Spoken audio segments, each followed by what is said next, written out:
Bonjour à tous et bienvenue, vous regardez 6 minutes chrono, le rendez-vous quotidien de la rédaction de Lyon Capitale. Et aujourd'hui on accueille Isabelle Bertolotti, bonjour. Bonjour. Alors vous êtes directrice artistique de la Biennale d'art contemporain qui a ouvert ses portes le 14 septembre, qui fermera ses portes le 31 décembre. Une biennale qui est en fin de retour après une édition reportée à cause de la Covid-19. Une édition qui est placée sous le signe de la fragilité, ça tombe bien. J'ai envie de dire, cette année on en a découvert beaucoup, enfin ces dernières années on en a découvert beaucoup de nos fragilités, lesquelles sont particulièrement mises en avant ou sont les plus évidentes pour vous dans cette biennale? Alors, je crois qu'on a tous été confrontés, alors là de manière universelle, on va dire, sur la question de la fragilité. Mais ce qui était intéressant pour nous, c'était pas forcément de savoir quelles étaient les fragilités plus par rapport aux autres, mais comment on résiste. Comment on résiste ensemble, quelles sont d'éventuelles propositions, comment on peut trouver des moyens ensemble de passer des étapes qui sont souvent difficiles et dont on se rend compte qu'elles sont parfois cycliques. Puisque cette fragilité qu'on a vécue là, on se rend compte à travers les œuvres d'art qu'on montre, à travers l'histoire qu'on raconte, que dans le passé, il y a déjà eu des moments de grande fragilité aussi. Et ces œuvres, elles témoignent des fragilités actuelles ou elles essayent d'y apporter des réponses, de nous orienter vers le bon chemin pour faire face à ces fragilités?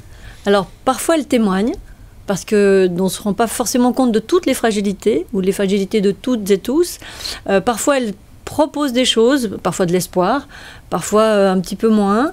Tout dépend un petit peu de la culture, de la provenance, de la manière de travailler de certains artistes, mais en tout cas, elle nous alerte sur le fait qu'il faut qu'on soit conscient de ces fragilités-là et comment on peut trouver, nous, chacun avec sa propre façon de vivre, avec son éducation, avec son background personnel, des moyens de passer ces moments de crise, si on peut dire, et de voir comment on peut apporter quelque chose à tous. Alors c'est peut-être une impression, hein, mais on se dit que les artistes aussi s'emparent de la question environnementale, écologique, puisqu'il y a plusieurs œuvres qui montrent finalement soit un monde, notamment au musée Guimet, où la nature a repris ses droits, mais l'homme a disparu, soit un autre où tout a disparu, et la nature et l'homme, ça je pense plutôt sur le site Fagor.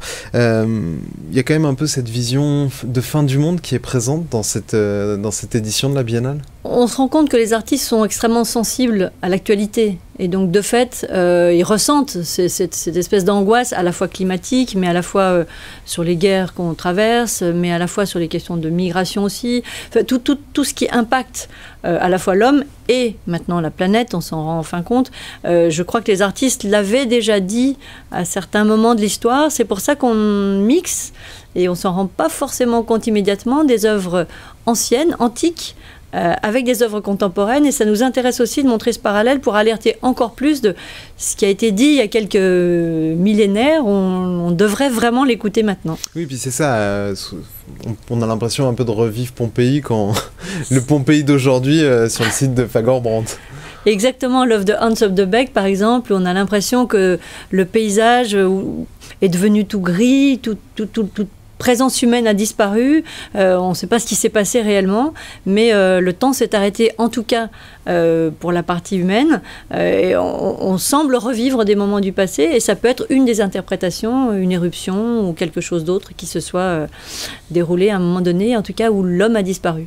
Alors je vais vous demander quelque chose de très difficile maintenant. Il y a 12 lieux, des centaines d'artistes. Allez, si on doit les immanquables en lieu puis en artiste, où est-ce qu'il faut absolument aller? Alors les immanquables en lieu, le musée d'art contemporain, parce qu'on a une partie historique, à la fois sur... Que vous dirigez aussi. Que je dirige aussi, mais surtout la base même de cette... l'idée même de Louise Brunet, qui est cette femme qui a existé et dont on est parti de son histoire pour montrer la fragilité justement des personnes.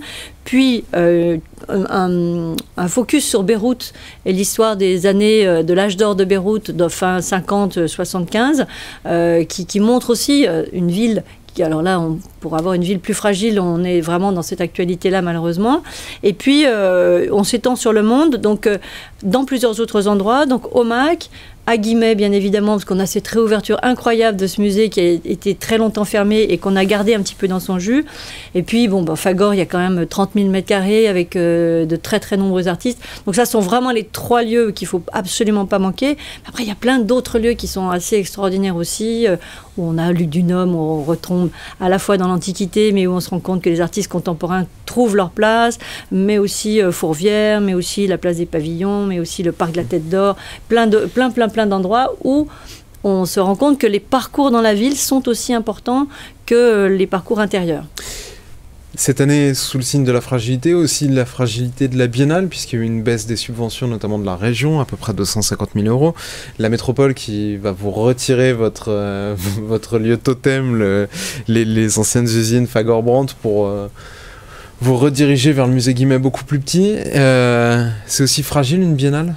Une biennale est fragile, alors on va dire que de toute façon, toutes ces manifestations sont tenues à l'actualité et à l'économie et à énormément de choses. Tout est intrinsèquement lié.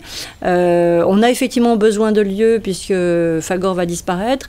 Mais bon, on espère qu'on va trouver d'ici là quelque chose pour pouvoir se redéployer à nouveau et surtout être présent dans la ville et au contact direct des habitants avec eux et travailler ensemble. Merci beaucoup d'avoir répondu à notre invitation, à nos questions. Et moi, je vous invite à aller voir cette biennale jusqu'au 31 décembre. Et bonne journée à vous. Au revoir.